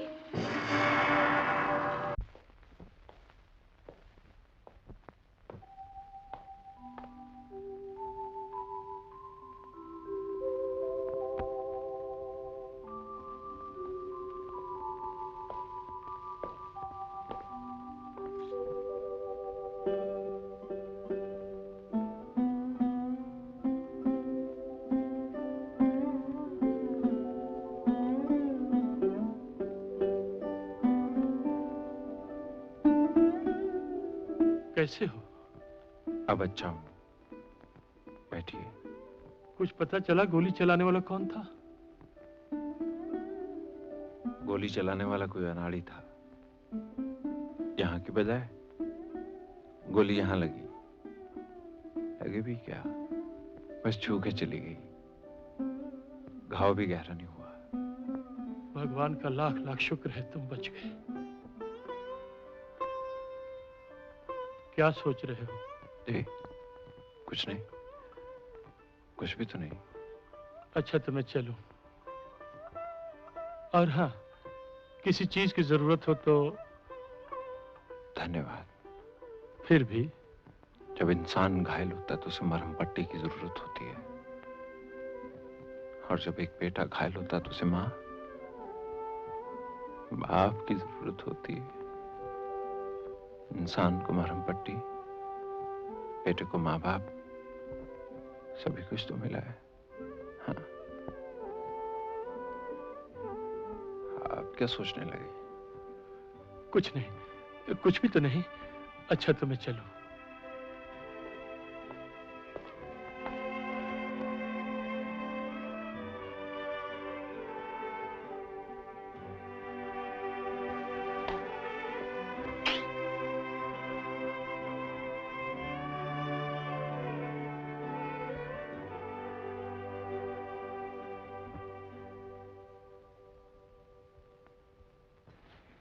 तो ये है वो मुन्ना जिसने आपको मेरी भाभी, मेरा मतलब होने वाली भाभी बनाया है।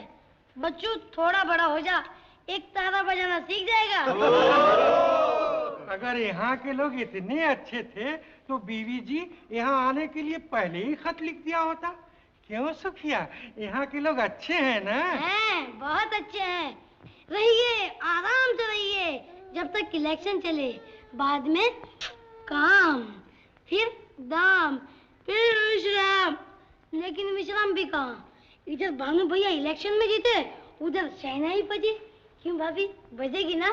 फिर संबंधी की गलियों में जाके नाचेंगे भंगड़ा पंजाबी।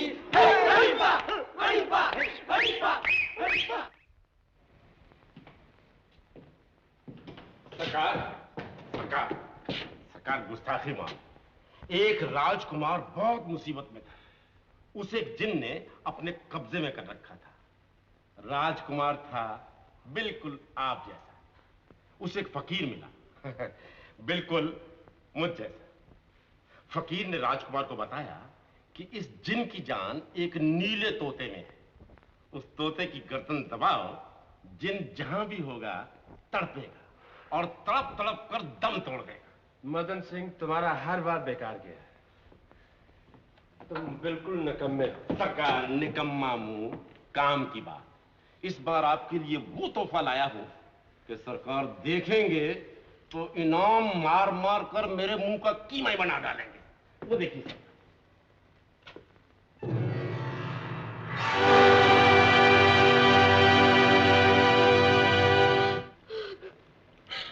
अरे दुखिया, बस यहाँ खाट पर था, किसी की नजर न लगे इसलिए काजल लाने में अंदर गई थी। वापस आई तो अब क्या होगा? पुलिस में रिपोर्ट दर्ज कराई, गली गली कूचा कूचा तलाश किया, मगर मुन्ना नहीं मिला। समझ में नहीं आता मुन्ने को कौन उठा ले गया। ढूंढ ढूंढ कर थक गए, न जाने कौन उठा कर ले गया मुन्ने को। मैं आ सकता हूँ? आइए।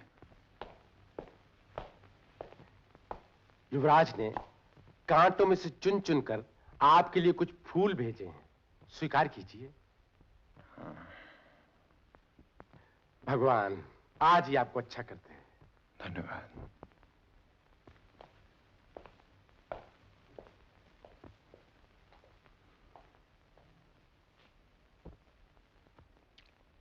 युवराज और फूल? हाँ। कुछ समझ में नहीं आता।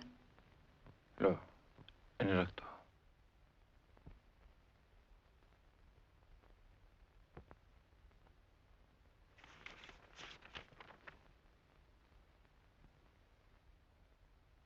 क्या लिखा है? कुछ नहीं। तो घबरा क्यों गई? नहीं तो। ला मुझे तो। मैंने कहा कुछ नहीं।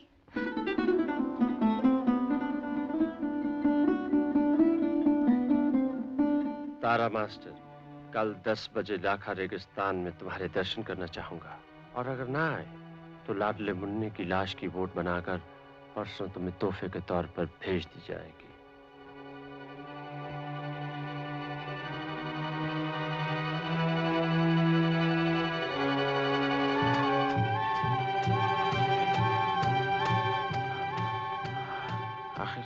आखिर वहां जाने में हर्जी क्या है?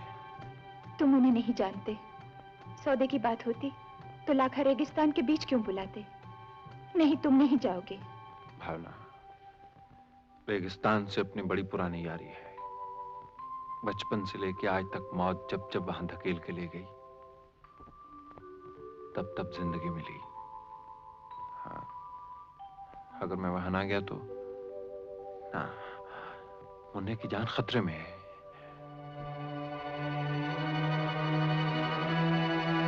क्यों ना हम पुलिस को खबर कर दें?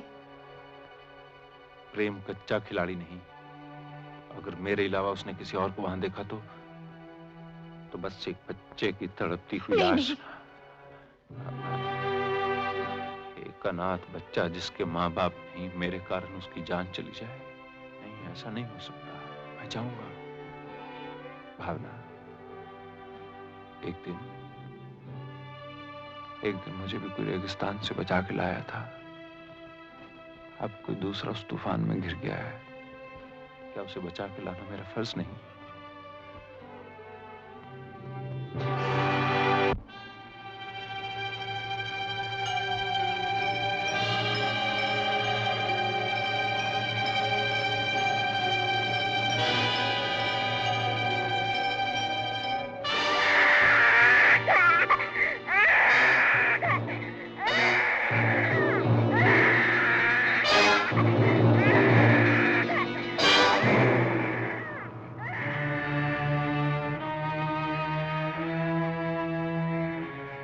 भानु कहाँ है? वो आएगा या नहीं? प्रेम? वो प्रेम मर चुका है। ये वो प्रेम है जो तुमसे नफरत करता है, और हर वो चीज जिससे नफरत की जाए उसे तबाह कर दिया जाता है। तुम्हें क्या चाहिए? चाहत का नाटक खत्म हो चुका है, यंग लेडी। तो फिर ये कौन सा नाटक है? ये नाटक नहीं, हकीकत है। अगर आज आधे घंटे के अंदर भानु यहां नहीं पहुंचा तो अपने वादे के मुताबिक इसकी लाश तोहफे के तौर पर भेज दी जाएगी। अब तुम आ गई हो तो साथ लेती जाना। मैं जाने के लिए नहीं आई। तुम्हें डर है कि भानु राणा खानदान की आधी जायदाद के हकदार की हैसियत से अपना हिस्सा ले जाएगा। ऐसा नहीं होगा। उसे दौलत का लालच नहीं है। अगर मेरा विश्वास नहीं तो मैं अपनी और अपने मामा जी की तमाम दौलत और जायदाद तुम्हें देने के लिए तैयार हूँ। दुनिया की किसी भी दौलत से बढ़कर है भानु की मौत मेरे लिए। तुम्हारे लिए मौत है, लेकिन लोगों के लिए उसकी जिंदगी है। प्रेम, तुम मेरी जान ले लो, मगर अगर वो प्रेम जिंदा होता जो तुमसे मोहब्बत करता था, तुम्हारी जान लेने की बजाय तुम्हारे कदमों में सर झुका देता। लेकिन वो आशिक जो इश्क से मजबूर होकर माशूक से मोहब्बत की भीख मांगता था, अब वो मर चुका है। आज मैं किसी की मोहब्बत में मजबूर तुम्हारे पांव गिरकर तुमसे उसकी जिंदगी की भीख मांगने आई हूँ। तुम जो कहो मैं मानने के लिए तैयार हूँ। मुझसे शादी करोगी?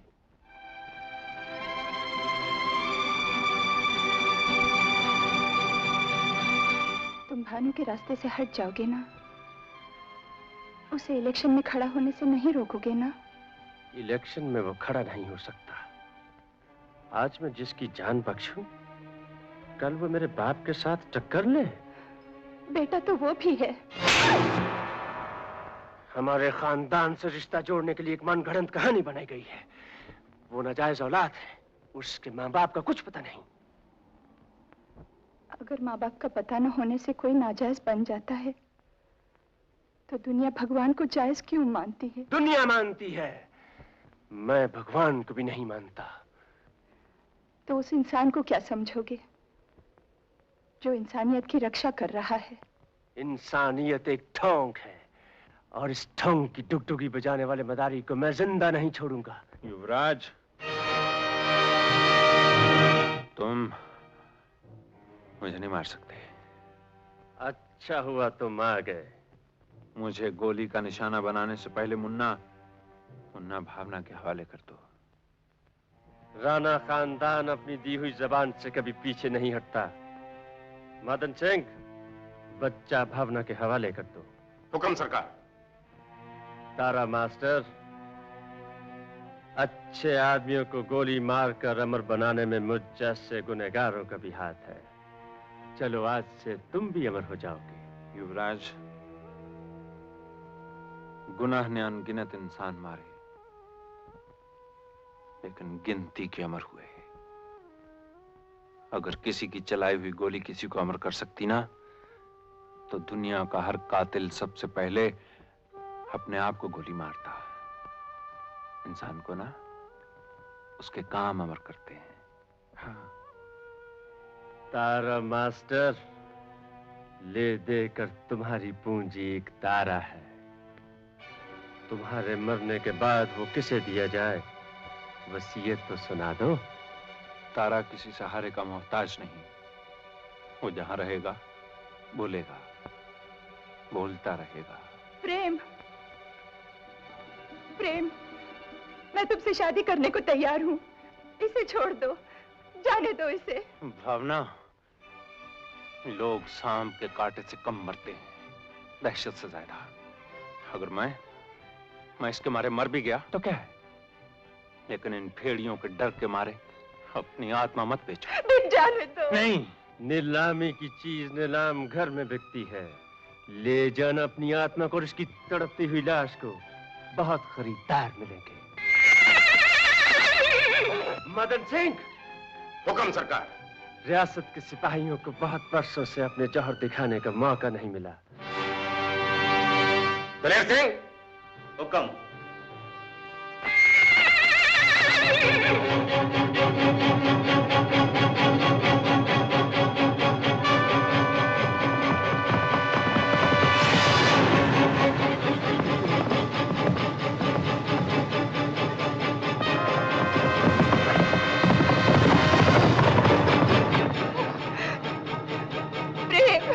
भगवान के लिए इसे रोक दो।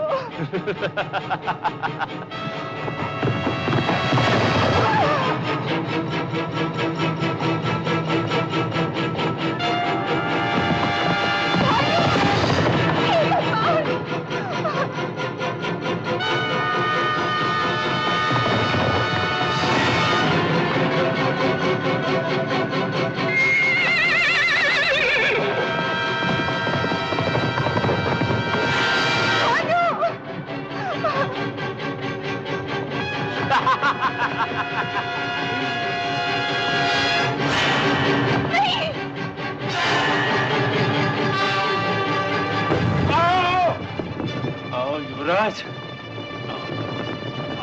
खबरदार! फेंक दो भाला, फेंक दो। चला दो गोली, मार डालो इसे। सरकार रुक जाइए, कोई आ रहा है। कौन है ये?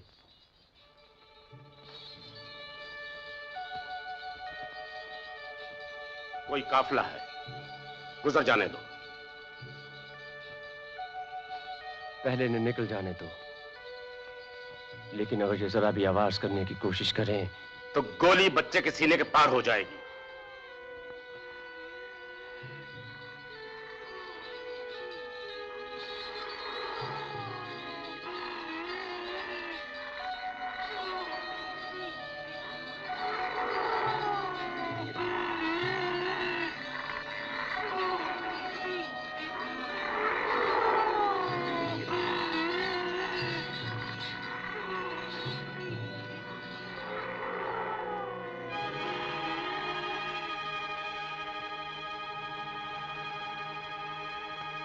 कौन हो तुम? कौन हो तुम?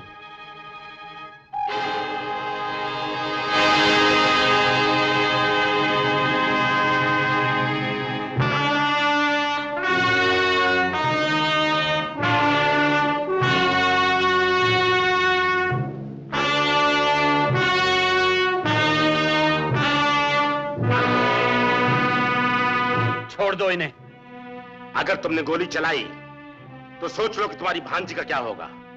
फेंक दो पिस्तौल।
मैं कहता हूं हट जाओ भानु के सामने से, नहीं तो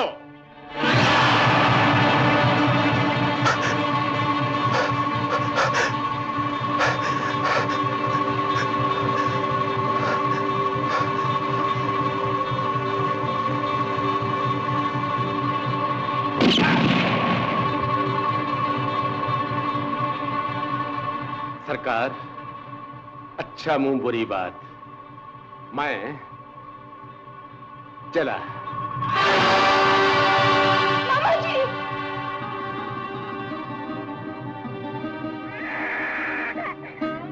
मामा जी!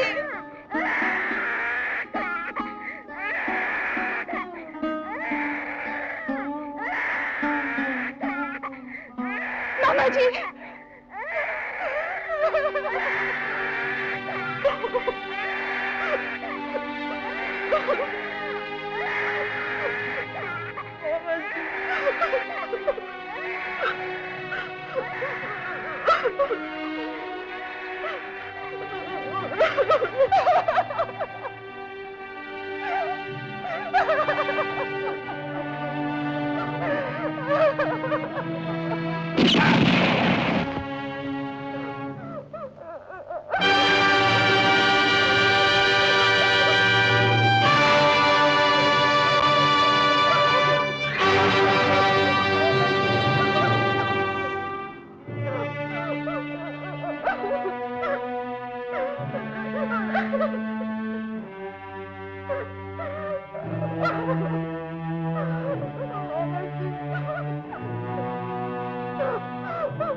आज भाई भाई में जंग थी, कल बाप और बेटे। राणा खानदान ने जंग किए बगैर अपने हथियार दुश्मन के कदमों पर कभी नहीं डाले, इसलिए जंग तो होगी। हम अपनी जीत के लिए हर मुमकिन कोशिश करेंगे। और हाँ, दिल के किसी कोने से तुम्हारा बाप तुम्हारी जीत के लिए तुम्हें आशीर्वाद भी देगा। देखें, जीत हमारी कोशिश की होती है या हमारे आशीर्वाद की।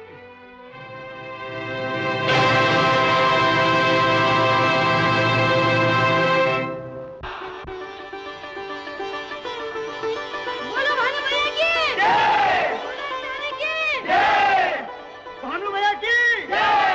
तेरी तारे की जय! भानु भैया की जय! भानु भैया की जय! बेटा जीत गया, बाप हार गया। और हारा भी कैसे? मुझे एक वोट भी नहीं मिला। शायद दुनिया में ऐसा कभी नहीं हुआ होगा। लेकिन बेटे, तुम्हारी जीत की जिम्मेदार एक वोट मेरी भी है। जनता वोट उसे ही देती है जो अच्छा नेता हो। खैर, जो होना था सो हो गया। अब घर चलो बेटे। घर? मेरा घर यही है पिताजी। अच्छा, तो मैं भी वही करूंगा जो एक बाप बुढ़ापे में करता है, यानी कि बाप बेटे के साथ रहता है।